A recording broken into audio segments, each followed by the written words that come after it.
Ya está. Sí, hola, bueno, yo me llamo Susana Aguirre y soy de Lanús, provincia de Buenos Aires. Voy a pasar a leer la parte del currículum extenso que tiene la señora Inés Ham, ah, para que vean todo su trayecto con el tema de previsión social.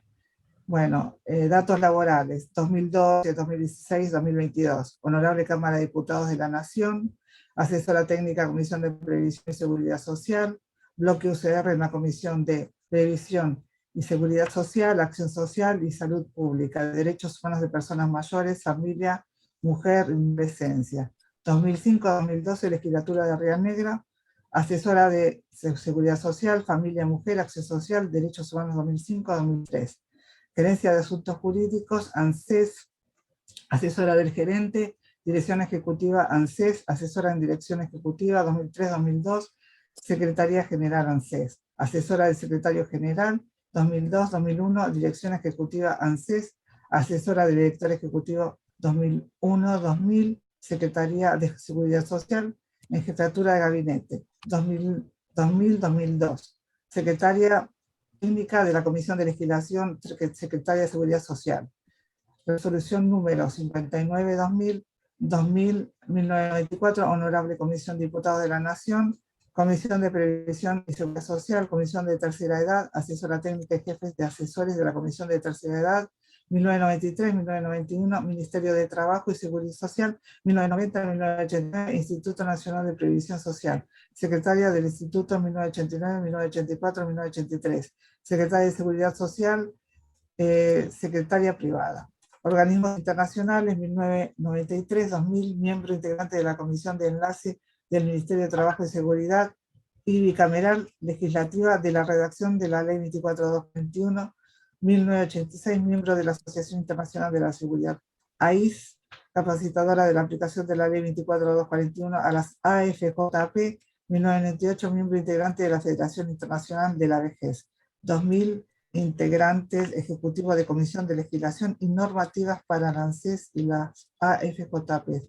Ahora cedo la otra parte para la señora correligionaria Viviana Rodríguez. Bueno, mi nombre es Viviana Rodríguez, soy de Río Grande, Tierra del Fuego, y la verdad que es un honor poder compartir este espacio con ustedes. Voy a continuar con el gran, porque la verdad que tiene una trayectoria inmensa. Nos costó resumir muchísimo digamos, todo lo que ella se apasiona con esto, y la verdad que yo también desearía quedarme mucho escuchando a Inés, pero bueno, tenemos un tiempo acotado. Les cuento que ella colaboró en la redacción de numerosas leyes e intervino en muchísimos de los anexos de estas, como también escribió muchísimos decretos. Participó en programas periodísticos como Crónica TV, Espacios para los Jubilados, en programas de radio de Bariloche, en el diario El Ciudadano Bariloche con su columna previsional, en Radio FM del Sol en Pilar, Radio FM 100.3, Radio por Pilar, Estamos en Contacto, era el programa.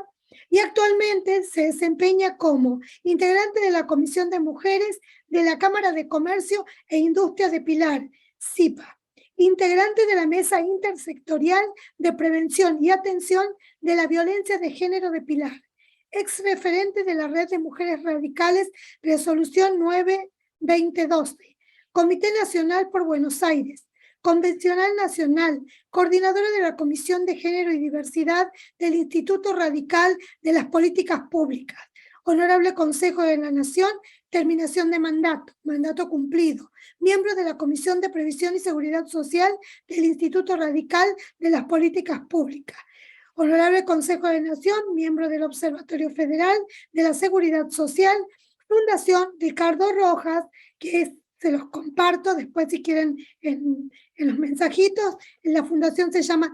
www.fundacionrrojas.org.ar. Muchísimas gracias por ceder su espacio, nuestra querida Inés, la escuchamos. Bueno, muchísimas gracias a los presentes. Siempre digo lo mismo, qué tema que no se visualiza, ¿no? Desde el partido, lamentablemente, que tiene que ver con el tema tan sensible y que nosotros siempre escuchamos a través de la televisión y a través de todas las campañas, que con los jubilados, que vamos a hacer esto, vamos a hacer aquello, y queda todo ahí, nada más, en el aire, y realmente no se trabaja seriamente, realmente con el sistema previsional sobre todo, ¿no? Ayer nosotros hicimos desde el Observatorio de la Seguridad Social, hicimos una jornada de reflexión, estuvieron algunas de las presentes, estuvo el ombudsman de la tercera edad, de Eugenio Semino, estuvo otro miembro del observatorio, el doctor Federico Despoulis. Ahí se habló más desde lo técnico, ¿no es verdad? Y yo en realidad, a mí me gusta hablar más desde lo que está pasando el jubilado. Ya sea el jubilado a nivel nacional como los jubilados a nivel provincial, porque ustedes saben que no todas las cajas de las distintas provincias fueron transferidas al ANSES. Cuando luego de la creación de la 24241, que fue la ley nacional, donde hubo cambio de ley, donde se incorporaron las famosas AFJP, ahí se invitaron en su momento a integrar las cajas provinciales. Y depende cómo estaba cada una de sus provincias, porque tenían cierta autonomía económica, las provincias, algunas eran superavitarias, por lo tanto, con su régimen propio, ¿no es verdad? Porque cada provincia en su caja provincial tiene su régimen propio. Entonces quedaron 13 provincias de las 24 que no fueron transferidas al área de lo que es ANSES. Por lo tanto, muchas siguen manteniéndose con su régimen propio. Cada uno, más o menos casi todas las cajas tienen más o menos un mismo parámetro. Lo que tienen de bueno las cajas provinciales es que la población es cautiva. ¿Por qué digo es cautiva? Porque son las personas que trabajan en el área de la provincia, en los organismos públicos de la provincia. Por lo tanto, tienen sus aportes, no hay aportes independientes, ni de empresas, ni nada, sino son todas las personas, funcionarios y empleados que son de organismos públicos, ya sea provinciales, docentes, municipales, docentes algunos. ¿Por qué? Porque cuando en el año 1993 se traspasó a las provincias las áreas educativas, quedaron algunos jubilados o próximos o docentes dentro del área nacional. Y seguramente, a medida que se fueron jubilando, tuvieron que hacer su jubilación con la famosa llamada pro rata tempore, o sea, tomar una parte de lo que era parte nacional y tomar la parte provincial, y a partir de ahí, bueno, de donde más aportes tenían era la caja otorgante del beneficio. Eso le dio mucho ímpetu a todas las cajas provinciales, porque incorporaron aportes nuevos, ¿no es verdad?, en su momento. Por eso muchas fueron superavitarias. Pero con el correr del tiempo, y con el cambio de darle las coparticipaciones, que ustedes saben que las coparticipaciones, porque antiguamente, antes del 93, es fundamental saber esto, antes del 93, antes de Cavallo, había mucho más federalismo. O sea, cada una de las provincias se manejaban con sus recursos. Recaudaban, y lo que correspondía al Estado Nacional se les transfería al Estado Nacional, de provincia a nación. Cuando vino Cavallo, cambió todo eso. y todos los recursos empezaron a controlarlos directamente desde la nación, y a partir de ahí se les bajaba a cada provincia la famosa coparticipación. Entonces ahí empezaron a tener problemas cada una de las provincias, porque al no ser autónoma y al manejarse con recursos limitados, empezaron a tener problemas en todo el presupuesto, y por supuesto en las cajas provinciales. Hay muchas cajas provinciales que hoy son deficitarias, la mayoría. Hay provincias que sus cajas provinciales, porque aparte tienen derechos otorgados diferentes, ¿no es verdad? Como por ejemplo un 82% móvil, que pueden tener, por ejemplo el IPS, tienen un porcentaje más de aporte, pero les garantiza entre un 75 y un 82% móvil, de acuerdo a los años que tienen de antigüedad, y a la actividad que tienen, ¿no es verdad? En ANSES no, ANSES al cambiarse toda la manera de conformar lo que es la jubilación, se creó un sistema diferente. Una parte que es sí o sí es de reparto, y después otra parte se incorporaron las AFJP. Que eso duró hasta el año 2008, donde en 2008 se estatizó nuevamente todo el sistema y desaparecieron las AFJP. Pero nunca se ayornó a nivel nacional, estoy hablando de ANSES, el componente del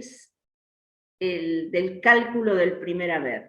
Yo no sé quiénes son acá, alguna jubilada o alguno que tenga contacto con las jubilaciones nacionales. Bueno, pero vos sos docente. Pero los componentes tienen 3 componentes, que dice PBU, prestación básica universal, prestación compensatoria y PAP. La PBU, en su momento, cuando se creó, debería haber sido lo que hoy es la prestación básica universal, o sea, el salario mínimo, el 82% del salario mínimo vital y móvil, que por supuesto hoy está muy lejos de ser el componente básico. Hoy un componente de PBU está entre 8.000 y 16.000 pesos más o menos, o sea, muy lejos del espíritu de la ley que tenía en el año 93.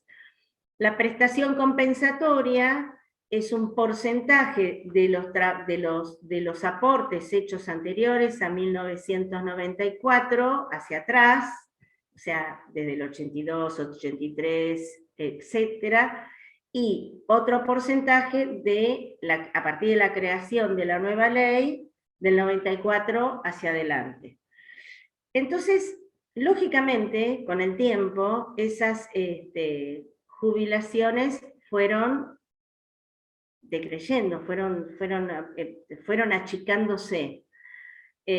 Antes uno era más claro con la ley anterior, que era la 18037, que era la de bajo relación de dependencia, y la 18038, que era los trabajadores autónomos independientes. Uno ahí tenía en claro, más o menos, qué porcentaje iba a cobrar. ¿Por qué? Porque era directo. El cálculo del haber inicial se hacía de manera directa a los 3 mejores últimos años de aporte de los 10 últimos. ¿Tá? De los 10 últimos se tomaban los 3 mejores, se actualizaban por una índice de actualización, y de ahí se sacaba el porcentaje directo. Entonces tenía, en cierta manera, un grado de inflación, tenía una cierta inflación impuesta en el cálculo del primer haber, porque como en ese momento no existía el INDEC, Entonces estaban los cálculos, por ejemplo, de la tasa actuarial de constructores, de esto, de aquello. Entonces como que se iba actualizando todos los índices, y los índices iban cambiando de acuerdo a la inflación que había en ese momento.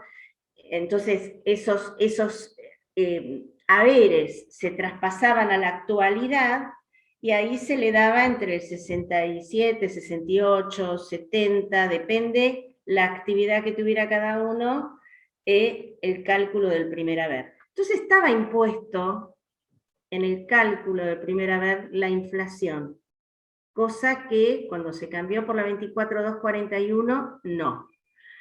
Los que habían quedado en reparto se daba de manera discrecional a través de decreto, y los que estaban bajo jubilación por AFJP, era la renta que iba generando ese dinero, ese monto, esa parte de esos aportes, para ir pagando esa parte que era la parte privada, ¿no es verdad?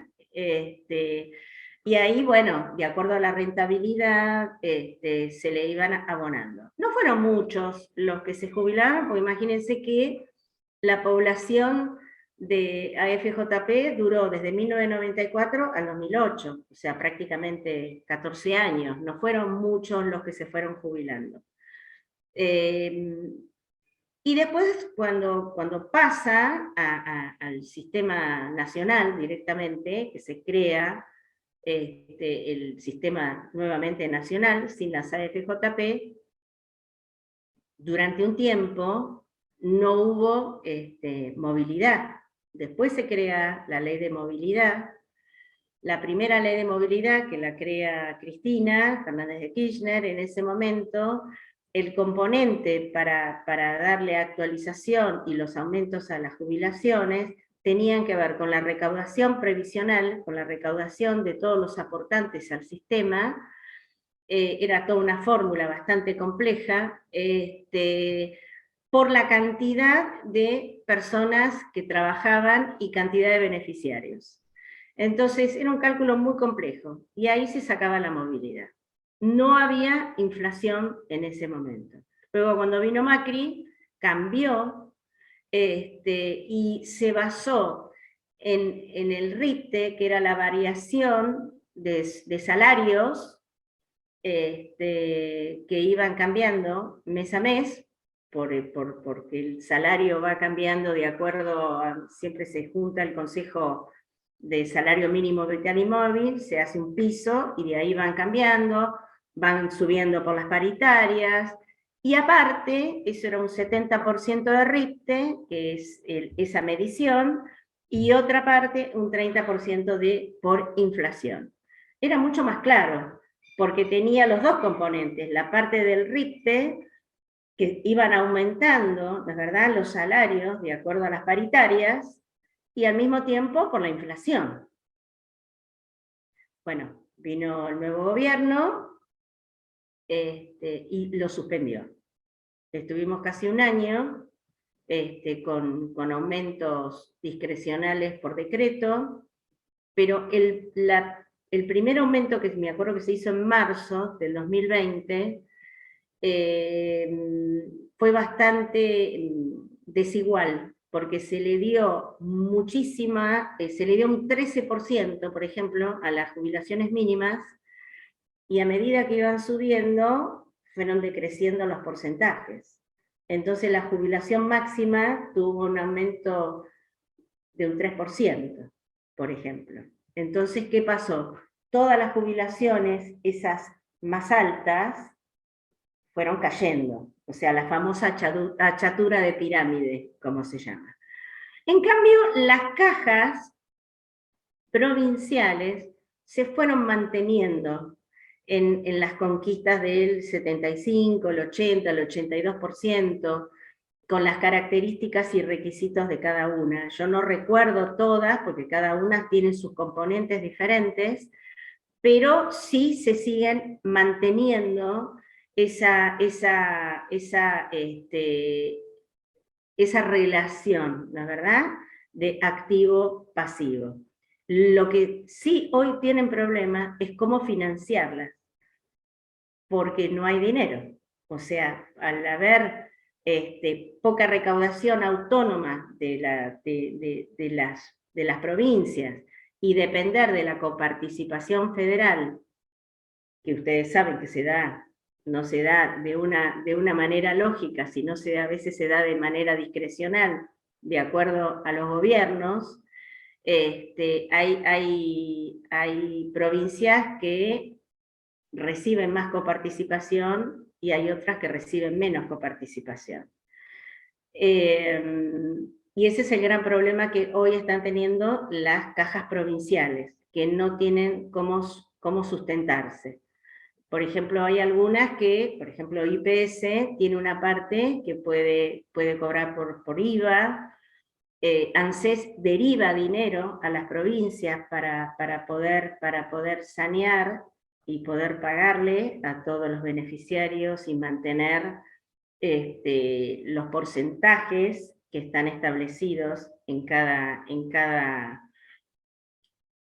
régimen provincial, pero esto con el tiempo va a haber que como que trabajar y dar de vuelta y empezar a trabajar con un proyecto nuevo de seguridad social, ya sea a nivel nacional, y después ver, respetando por ahí las distintas cajas provinciales, de qué manera se pueden autosustentar, ¿no es verdad?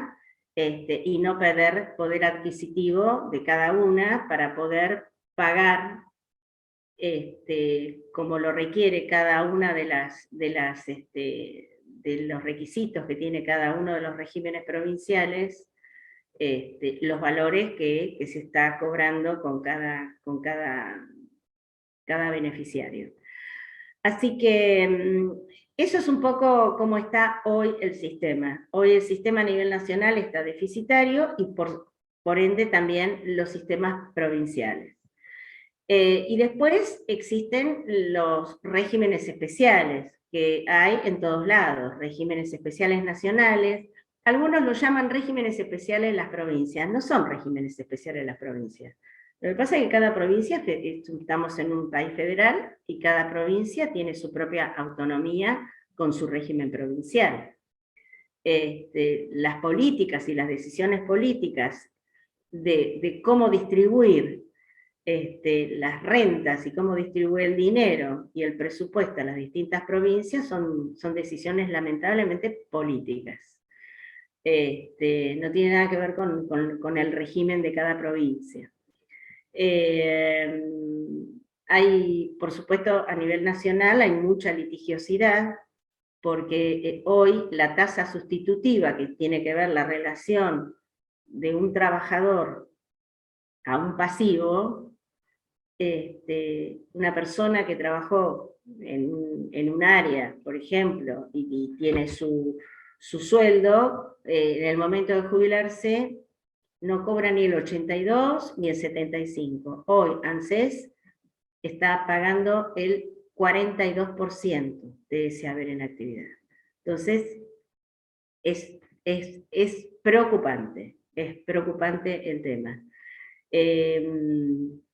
Por eso en su momento, ustedes deben saber que se le ha pedido en algunos momentos las adecuaciones, las armonizaciones de las cajas provinciales con ANSES, y por supuesto muchos se han negado desde ya, porque obviamente les iba a bajar el beneficio previsional a la hora de jubilarse, porque no iban a querer sostener un 82%, seguramente esa es la tasa sustitutiva que tienen algunas provincias. O sea, en la relación activo-pasivo, el sueldo que cobra en actividad, cuando se jubila, se sigue manteniendo el 82 o el 75, depende cada provincia, cada régimen y cada actividad. Hay un tema que tiene que ver específicamente con los docentes nacionales. Y los docentes nacionales tienen un decreto que salió, que era tanto para nacionales como para científicos, porque en su momento ellos tenían una ley específica, más aportes y respetar años, de jubilarse con menos cantidad de años de los trabajadores normales. Por una cuestión de desgaste, de insalubridad, para estar al frente de grado. Entonces tienen un sistema especial que son 25 años de aporte con 10 años a frente de grado. Pero esas personas no entraron en la movilidad general, porque ellos tienen que cobrar el 82% de su último haber. De hecho, yo recuerdo que muchas docentes se jubilaban, y mientras hacían el trámite de jubilación, seguían trabajando, y como después se le tenía que calcular de acuerdo al último haber en actividad, me acuerdo que venían, cuando cesaban, venían con el último certificado, y ahí se le adecuaba el 82%.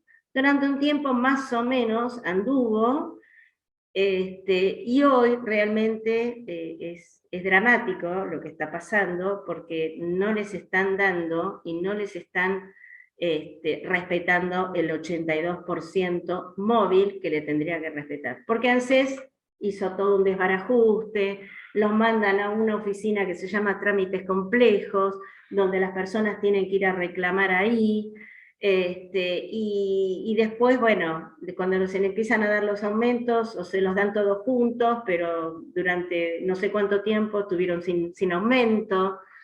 Yo sé que hay un proyecto que se ha presentado para que los incorporen a las movilidades normales que tiene el resto de los jubilados, pero en realidad se tendría que regular y tendrían que cumplimentar, ANSES tendría que cumplimentar ese 82%, sí o sí, porque es una ley especial, y son derechos adquiridos que uno no los puede perder, porque si les cambian en el medio del camino a las personas que hoy son docentes nacionales, porque hay docentes nacionales todavía, y están en condiciones de jubilarse con ese decreto, si cambian ese decreto, que fue consensuado después por ley, si cambian ese decreto, obviamente que esto va a traer aparejado juicios, más juicios de lo que ya hay en el sistema previsional. Así que, bueno, pero como somos pocos, me gustaría por ahí hacer una interactuación con el resto, que alguien pregunte, o que alguien diga qué es lo que pasa por ahí en su provincia, o con el sistema jubilatorio de cada región, y bueno, y lo vamos charlando. Así que están abiertos todos para preguntar. Sí, Miriam. Me quedó una duda en esto último que dijiste, en donde hoy ANSES está pagando el 42% nada más, o sea, de tu mejor sueldo, ¿cómo lo toman eso? ANSES lo que hace es, de los 10 últimos años, saca un cálculo, hace la PBU, la PC, la PAP, te hace el cálculo del haber, con un coeficiente que en realidad es un coeficiente que quedó en el tiempo, porque quedó desde el año 1993 cuando se cambió la ley. Por eso hay tantos juicios de reajuste. O sea, automáticamente una persona que se jubila bajo relación de dependencia a nivel nacional, automáticamente al mes tiene que hacer el juicio de reajuste. Nadie termina cobrando bien. Los que cobran las mínimas, uno habla, a ver, yo tengo una manera, yo lo hablo con conocimiento de causa por haber trabajado ahí adentro y haber pasado todos los procesos, ¿no es verdad? Las distintas modificaciones de leyes, las viejas leyes y las nuevas leyes. Cuando siempre existió, sobre todo en la década de los 90, existió, antiguamente con la ley anterior, se pedían 30 años de requisitos, pero se pedían 15 años de aporte y 15 años por declaración jurada, con la 1837. Después se aumentó, se empezó a pedir 20 años de aporte y 10 años por declaración jurada. Cuando cambió la ley, se pidieron 30 años de aporte efectivos. Y en el momento que la gente se iba a jubilar, otro dato importante también que pasó en el año 91, que hasta ese momento, cuando alguien presentaba sus certificados de las empresas o de los lugares donde había trabajado, no pasaba tanto en el Estado, pero sí en las empresas privadas, uno iba a buscar las sábanas de aportes y contribuciones y veía que las empresas no habían aportado. Sí. Entonces, el Estado se hacía cargo de esos aportes. ¿Por qué se hacía cargo? Porque el fiscalizador, el inspector, de ver que esos aportes y contribuciones estuvieran en tiempo y en forma, era responsabilidad del Estado. Claro. Y el pobre empleado que iba a jubilarse no tenía por qué sufrir eso que pasaba. A partir del año 91 eso se cambió.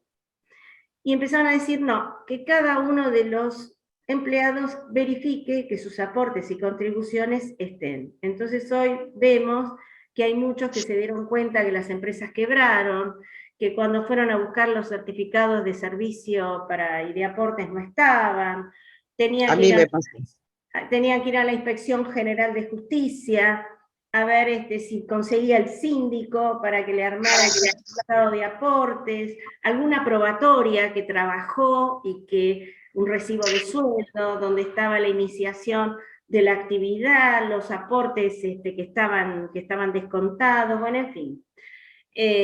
Mucha gente quedó de esa manera y no se podía jubilar porque no llegaba a tener los 30 años de aporte. Entonces aparecieron las moratorias.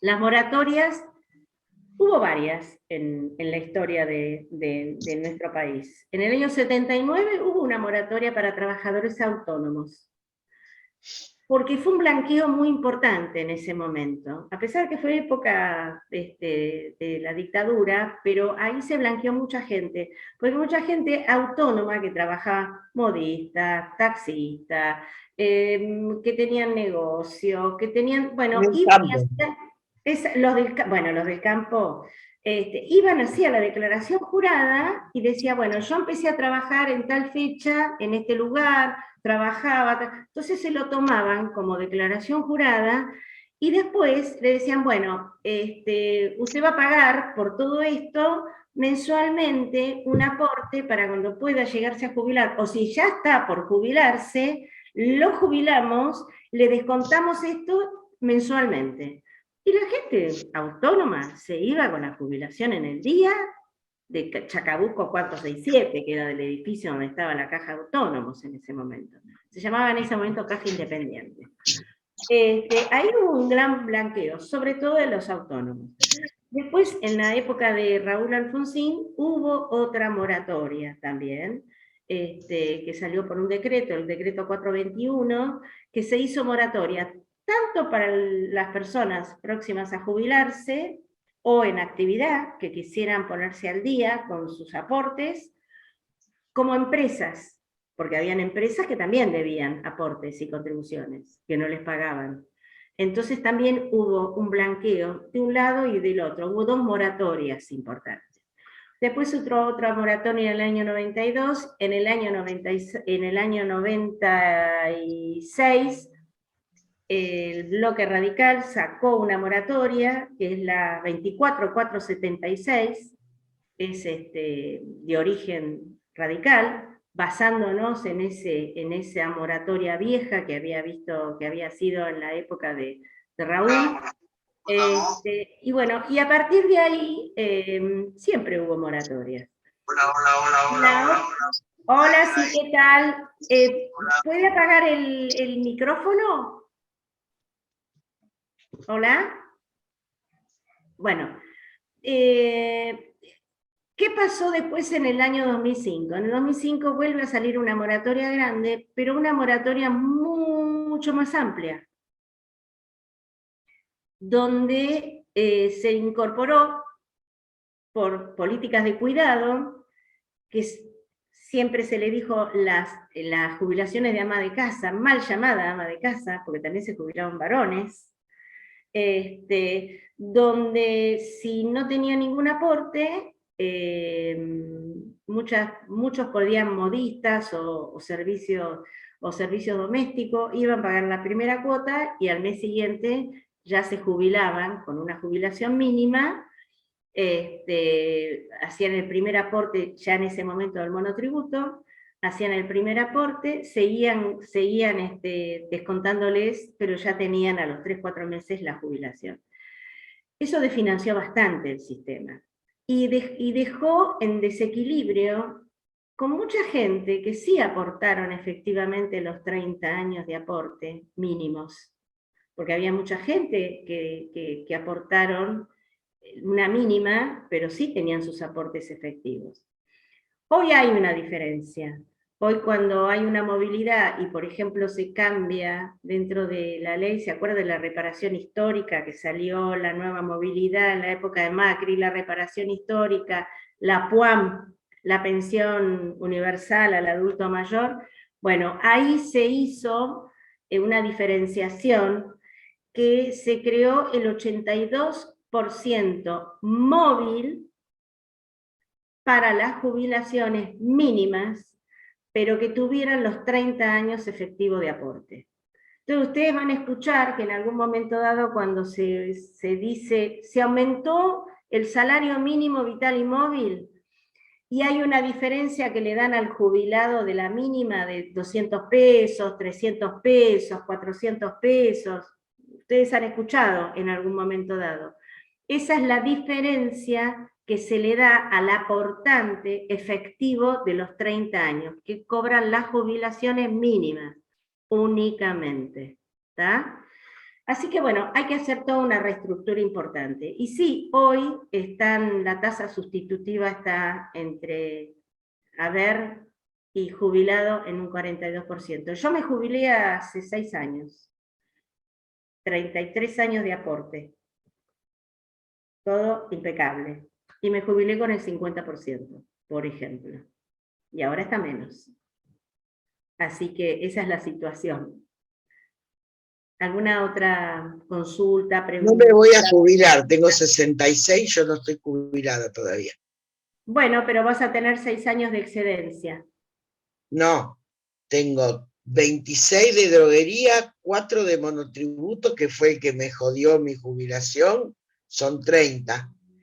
Y cumplo 10 ya ahora, voy a tener 40 años de aporte. Igual me estás diciendo lo que me estás diciendo, me muero.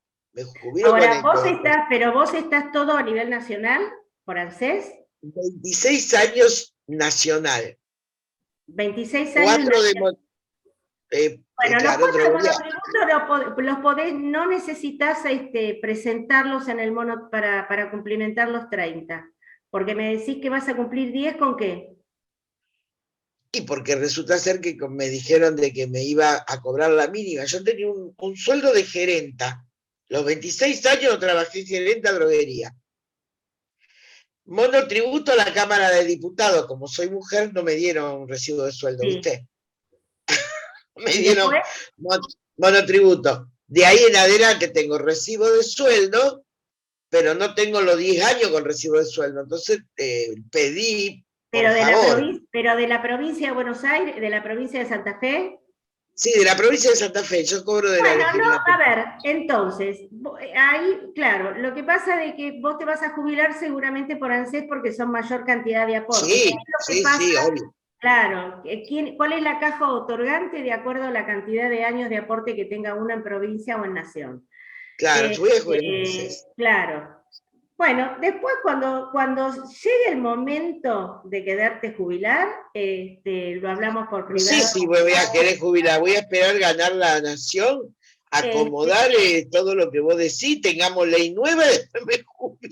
No, sí, pero igual después yo te digo, los 4 años de monotributo los podés sacar, no necesitas presentarlo para que no te baje el haber del cese. Pero eso después lo vemos. Dale, mi amor. Dígame.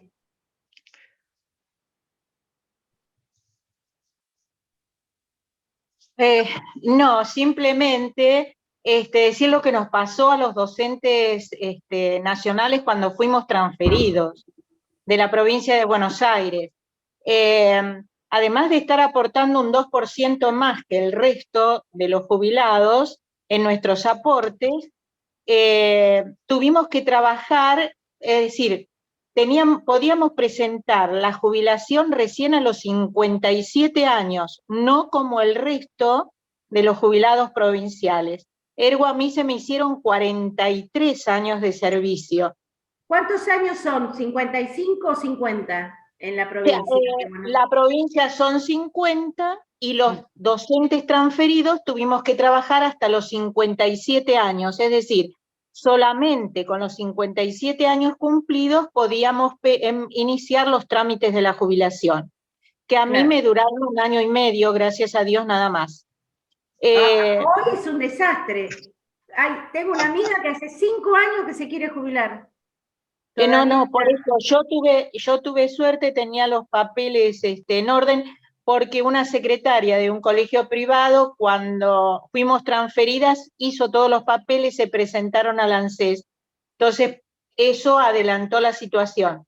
Pero nos jubilamos por el decreto 137 del 2005. Claro. Igual que los 80. científicos, docentes y científicos con el 82% móvil. Lo que pasa es que nos dieron, este año es tremendo, es decir, no estamos en la mínima, cobramos 3 salarios mínimos, etcétera. Bueno, la situación en el panorama de todos los jubilados es mejor que el resto. Lo que ocurre es que cada uno tiene sus gastos y demás de acuerdo a eso que va cobrando. Y el año pasado, en diciembre, nos dieron un adelanto a cuenta para que gastáramos pim pum, y estamos con un aumento de marzo del 9,3%. Recién ahora en septiembre, porque tenemos 2 aumentos anuales, claro. Recién ahora nos van a dar un aumento, pero ha sido una situación, la verdad, que con la inflación y un 9% de aumento en marzo, Sí. Un panorama difícil. Ayer a vos te contestó Graciela Chipoleta. Graciela Chipoleta Sí, es una mujer con el 40%. Claro, ella sabe muchísimo, es profesora aparte. Ella fue asesora ¿ustedes se acuerdan de María América González? Uh-huh. Bueno, ella era la asesora de María América González. Trabajaba en el mismo estudio, inclusive son amigas. Es una mujer que sabe mucho, pero yo me reí ayer cuando dijo algo que en realidad es conceptual, pero es conceptual y no es conceptual. Porque ella hablaba, y vos la escuchaste, cuando dijo, bueno, pero la gente tiene que saber, ella por supuesto hoy es oficialista, ¿verdad? Está a favor de este gobierno, asesora de la CTA, ¿me entendés? Se quedó acá, eso. Claro, cuando dijo, bueno, pero la gente tiene que saber que uno no aporta para uno mismo, que aporta para el colectivo. Hay maneras y maneras de decirlo, ¿no es verdad? O sea, es real. O sea, uno cuando se le llama cambio intergeneracional, uno cuando está trabajando, ¿no es verdad? Hace un aporte. Se le descuenta el 3%, o depende, en las provincias se le descuentan más. Y nosotros el 11%. Perdón, el 11, estoy hablando, me confundí con el descuento de la obra social. La obra social, sindicato es 3. 3%, claro, es el 11%, pero hay algunos regímenes provinciales que aportan más. Por ejemplo, la provincia de Buenos Aires aportan el 14 o el 16, depende de la actividad. Pero bueno, en línea general, supongamos que todos aportan el 11%. Hay un 11% que aporta, que le descuentan del recibo de sueldo al empleado. Pero el empleador tiene que aportar, tiene que pagar el 16%. O sea que hay un 27% entero entre empleador y empleado que van a los recursos de la seguridad social. ¿Está? No. Entonces, cada uno de los trabajadores activos Va todo eso a los recursos de la Seguridad Social, a una caja llamada ANSES. ¿Cuál es el problema? En un país estable, donde hay pleno trabajo y todos están blanqueados, hoy tenemos un Exacto. 50% de trabajadores en negro. A ver, un 50% de trabajadores en negro. Entonces, si tuviéramos un Estado totalmente correcto y todos pagaran los aportes correspondientes, cuando uno llega a jubilarse, porque todos los trabajadores van pagando, y se llama intercambio, es aporte intergeneracional, porque uno no es que uno pone la cajita, ¿no es verdad?, en un lugar individual, como una FJP, que tenían una caja individual, y uno aportaba ahí, y después la FJP lo invertía en acciones, lo invertía en esto, y qué sé yo, El Estado no hace eso. El Estado con eso va haciendo otras cosas, ¿no es verdad? La utiliza la plata. Exactamente. Pero llegado el momento que uno se jubila, le tiene que respetar el porcentaje, de acuerdo a la ley, de lo que aportó. Lo que pasa que hoy, todos estos recursos que entra al ANSES es la mitad. Hoy hay 6.800.000 personas en todo el país que aportan al sistema nacional. 50% de trabajadores en negro que no aportan al sistema. Y 12 millones de personas que cobran planes sociales y moratorias de las famosas llamadas amas de casa, que siguen existiendo hasta el día de hoy. Entonces, ¿qué pasa? La distribución del dinero le llega a cada uno menos, porque ANSES está erogando dinero a otras cosas que no le corresponden. Por ejemplo, ANSES no tendría que pagar la AUH, por ejemplo. Pero la AUH es un subsidio, que lo pague Desarrollo Social. Sí que pague las asignaciones familiares de los trabajadores bajo relación de dependencia o de los autónomos. ANSES paga montones de planes. El plan potenciar, el plan no sé qué, el plan acompañar. Toda esa plata sale de estos 6.800.000 personas que trabajan y aportan para que luego los jubilados tengan una mejor distribución. Si uno saca plata de ahí y la pone en otro lado, cada vez hay menos plata para repartir. ¿Se entiende cómo es? Lo quiero explicar con palabras fáciles como para que se entienda. Por eso es que cada jubilado cobra menos. Yo lo entendí perfectamente y ayer no dije nada porque soy muy respetuosa, pero el tema es solidario con los aportantes. Exactamente, no con los jubilados. Todas las necesidades sociales que tienen que salir del Ministerio de Acción Social. Desarrollo Social, exactamente. O sea, ese presupuesto. Exactamente. Así que bueno, ese es el tema. Sí, Miriam. Hola. No, lo otro. Espera. Bueno, sí, ¿Por qué no me sale tu nombre? Paulina. Hola, Paulina, ¿cómo estás? ¿Cómo les va? La verdad que estaba hablando, o sea, yo soy de Tierra del Fuego y por acá, o sea, estaba escuchando cómo se les determina a ustedes el haber y veo que en Tierra del Fuego el régimen da que tenemos el 40% de zona. Entonces al jubilado del ANSES se le equipara casi lo mismo que estaba en actividad, el aportante de los 30 años. Claro. Entonces no queda tan mal, por suerte. Claro, porque ustedes tienen por zona fría. Claro. Sí. Y el inicio, digamos, de cuando se comienza el expediente, no está demorando más de 4 meses, ponerle hasta que No, yo estaba hablando de 5 años las cajas provinciales, por ejemplo, de Ángeles es de la caja de la provincia de Buenos Aires, que está tardando sí, mucho. sí. ANSES no. ANSES hace no rápido. tanto. Y la caja provincial nuestra ahora también está bastante rápida, excepto con los docentes, que demoran mucho en buscar todos sus altas y bajas y, digamos, todos los ceses de cada cargo. Entonces la demora está en el empleador, en la parte de recursos humanos, cuando vos andás buscando todos tus actos administrativos.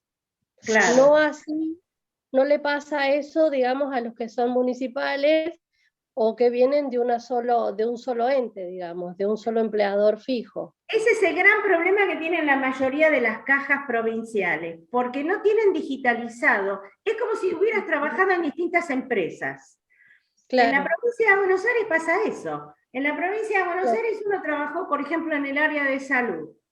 Y después pasó a trabajar en el área de obras públicas. Y después pasó a trabajar en... Entonces es como si fuera un ente diferente. Tenés que ir a buscar el certificado de ahí, a ver cuánto cotizabas, cuántos años tenías de aporte ahí, cuánto cobrabas de ahí, se te hace un cálculo de ahí, sí, después sí. Vas a la otra área y también, y eso es terrible. ¿Por qué? Sí, eso es terrible, eso es lo que más demora. Claro, lo que pasa es que, bueno, tienen que aplicar la tecnología, ¿no es verdad? Y juntar. A ver, aguárdeme un minutito que me están tocando la campanita. Un segundito, ¿eh?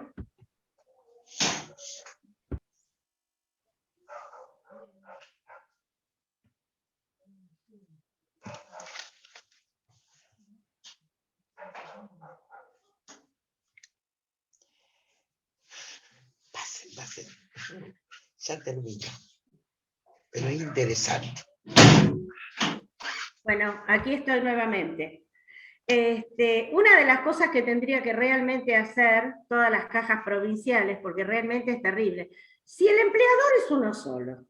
A ver, ANSES, por ejemplo, tiene un registro que uno los conoce, va, tira la sábana, ¿no es verdad?, de aportes, y ahí tiene, trabajo en tal lado, trabajo en tal lado.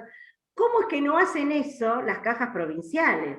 Que la pobre persona que está ya media deprimida porque se tiene que jubilar, tiene que ir a hacer todo el tramiterío, claro, en vez de tenerlo, a ver, es una provincia, son todos organismos públicos, armemos una sábana de aportes y que ingrese directamente, no es tan difícil hacerlo, son decisiones políticas.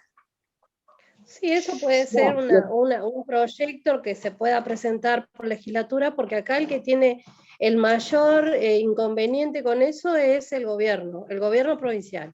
Claro, después la provincia de Buenos Aires pasa exactamente igual. Sí.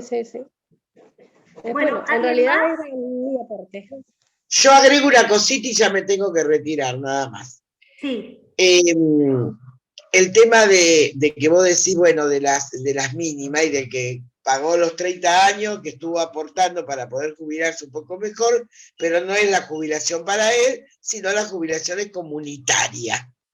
Ahora yo digo, el tema de estos proyectos que vienen entrando, que no sé si no presentaron otro ahora, porque creo que la señora quería presentar otro, yo digo, el que no aportó nunca, te duele saber de que vos trabajaste y aportaste y que hay otro al lado tuyo que está cobrando lo mismo que vos, que no aportó.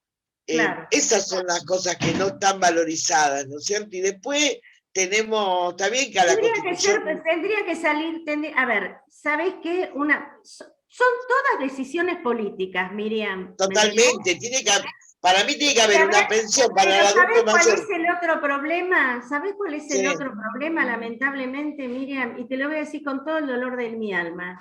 Yo tengo 66 años y milito en la Unión Cívica Radical desde el año 1972. ¿Está? Así que igual. Muchos años de militancia en el radicalismo. Hoy veo que hay poca predisposición de la Unión Cívica Radical y de la dirigencia de meterse en este tema. ¿Por qué? Porque no lo conocen.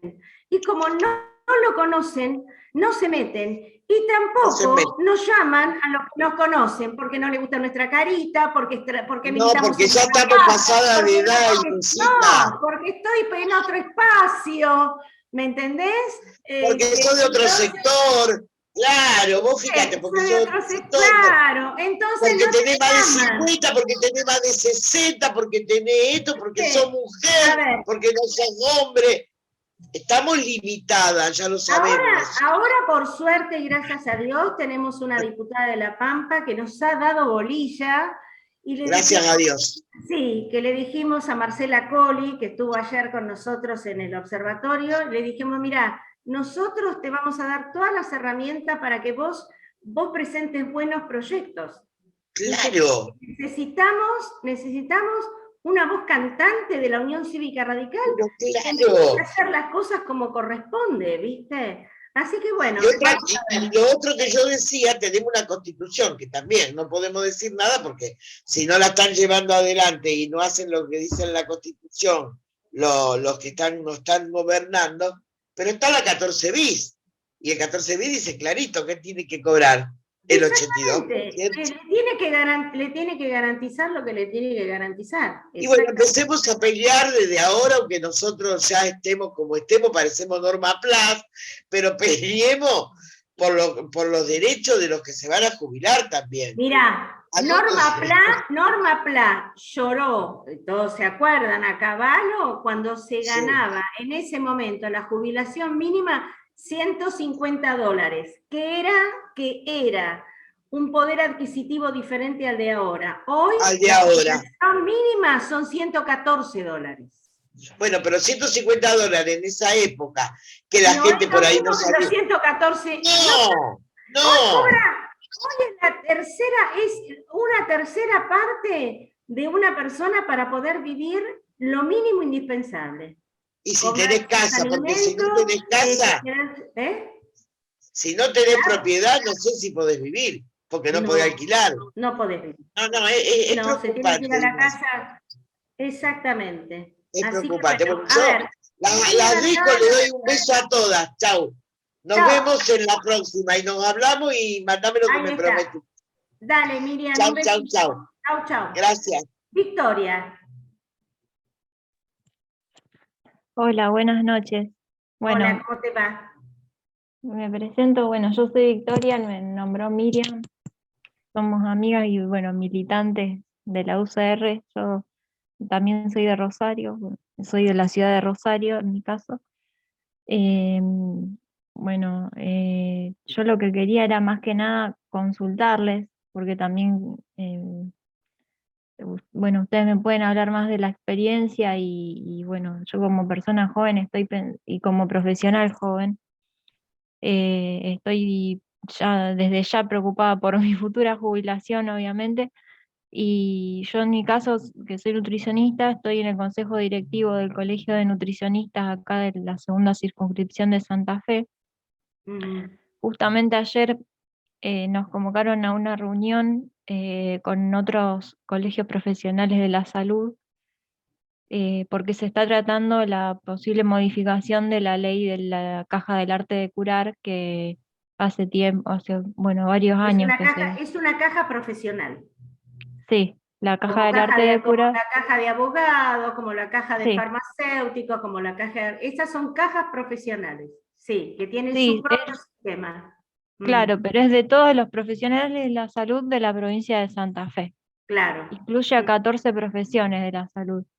Sí. Y bueno, la verdad que la ley que está actualmente es bastante, como está ahora, la mayoría de los, digamos, de los profesionales no están conformes, principalmente por las categorías en las que se clasifican los aportes.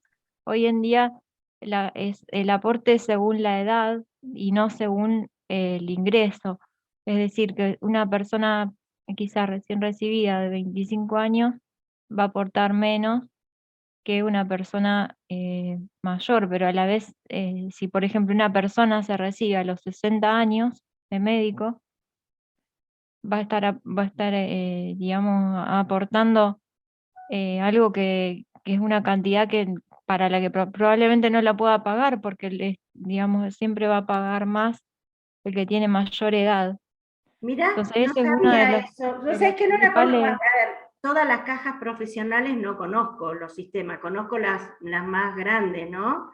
Claro, La caja de abogados, pero sobre todo la de la provincia de Buenos Aires, pero no sabía que era por edad. Es una locura sí, eso, sí, porque en realidad tendría que ser por aporte, por los ingresos que uno tiene. claro, por los ingresos. Entonces se está tratando, se propuso esto de que sea por ingresos, y lo otro que se quiere modificar es que la obra social, que es OSPAC, que también muchas quejas hay de OSPAC, no sea obligatoria, porque hoy en día es obligatorio que si uno aporta a la seguridad social, aporte también a la obra social, es decir, que no tenés opción de elegir otra obra social. Claro, porque es un sistema cerrado el de ustedes. Claro, Ustedes aportan, o sea, va todo a la misma caja.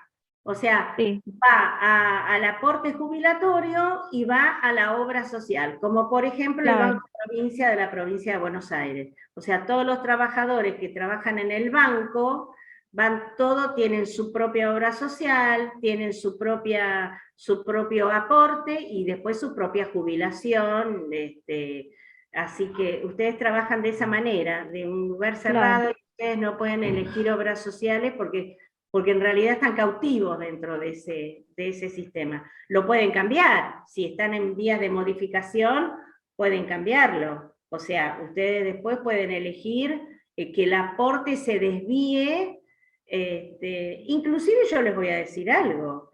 La provincia de Buenos Aires tampoco lo puede hacer, sí o sí, los aportantes, los jubilados de las cajas provinciales, por ejemplo, de la provincia de Buenos Aires, tienen IOMA y no se pueden mover de IOMA. ANSES no, los trabajadores, los jubilados nacionales sí tienen la posibilidad de cambiar, algunas. Por lo general le dan todos al PAMI. Pero algunas pueden cambiar. Hay un listado en ANSES que se puede cambiar.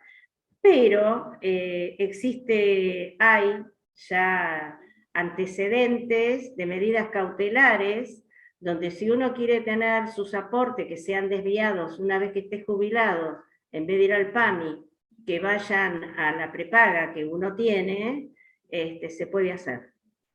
Ya hay antecedentes con medidas cautelares, ¿no? Vía judicial desde ya, ¿no? claro. Así O sea que eso que, se puede hacer sin modificar una ley, en este caso. claro, tal Mm. cual, mediante una medida cautelar, exactamente. Y eso se pide con un abogado, claro. Con un abogado. Así es. Sí, Bueno, ¿alguna dudita más? Mujeres y hombres, porque no veo, no, son todas mujeres. ¿Alguna otra duda más? Y una preguntita, Inés. Cuando Victoria, que también he escuchado también este Zoom de ella con el tema de nutrición, sí, muy nos bueno, muy hemos bueno. encontrado virtualmente varias veces. Sí, bueno, quería saber, cuando es la medida cautelar, el abogado va en colectivo de la caja esa No, va o es individual. no, es individual. Ah, es individual, eso es lo que Es quería individual, saber. es individual. Está. Bueno, Está niñas, interesantísimo. ¿Qué te puedo decir? Discúlpame, realmente excelente. bueno, me Sacaste alegro que les haya de gustado. dudas a alguna gente. Sí, no, muy bueno. A mí me encantó, como siempre, escuchándote atentamente, aparte porque sabes mucho y porque hace muchos años que estás con este tema. Y eso es A mí lo que me lo interesa bueno. es a mí lo que me interesa cuando yo doy estas charlas, me gusta dar las charlas tipo conversatorio, porque siempre pasa que la otra persona necesita preguntar o tiene alguna duda, y sobre todo hablar con palabras no muy técnicas, sino con palabras fáciles para que la gente lo entienda. Porque me ha pasado, yo a veces he escuchado, me reí a veces, ¿no? Que que cuando trabajaba en ANSES venía el pobre jubilado con cara de miedo, que venía a presentar sus trámites jubilatorios, y por ahí le hablan, no, porque el decreto tal, porque esto no, y el pobre jubilado el tapor, viste, se iba achicando porque no entendía nada, y yo realmente me gusta este tema, y realmente me apasiona. Quiero que la gente entienda, y entendiendo con palabras normales y fáciles, como para que uno sepa cómo está la situación, por qué está de la manera en que está. No es azarosa que los jubilados están mal, son decisiones políticas. Sí, muy bien, muy bien. Y bueno, yo creo que el Excelente, y observatorio... cuando yo decía, excelente la charla, sabés que me apasiona escuchar esto, y si se sube y hay un link, está bueno para que difundirlo en la red, porque siempre alguien más que no se conectó, aunque lo hayamos difundido, puede escuchar. Exacto. Y esto se está grabando. Ahora, Bueno. ahora voy a cerrar Muy la bueno. grabación una vez que terminemos, y después se sube a través de YouTube. Yo Es después un se buen lo material. paso. Es un buen material de estudio Claro, también. tal cual, Sí, sí, tal sí. cual. Buenísimo. Te agradezco Bueno, mucho de haber niñas, participado bárbaro, y en Radicales por la les Educación. agradezco enormemente la invitación, ¿sí? Y bueno, Gracias, Inés, por todos los aportes. La verdad es que están chicas jóvenes interesadas en este tema también. Paulina también es una gran correligionaria de acá de Río Grande, de Tierra del Fuego. Ella es la vicepresidenta del comité local, así que es un muy bien. orgullo y un placer que nos acompañe. Sí, gracias, Bueno. Paulina, en serio, muchas gracias. Gracias Bueno. a ustedes. Muchísimas gracias, chicas. Gracias. Y nos que este sea estamos el primer viendo. encuentro de muchos más. Seguramente. Chau, chau. Gracias. Nos vemos.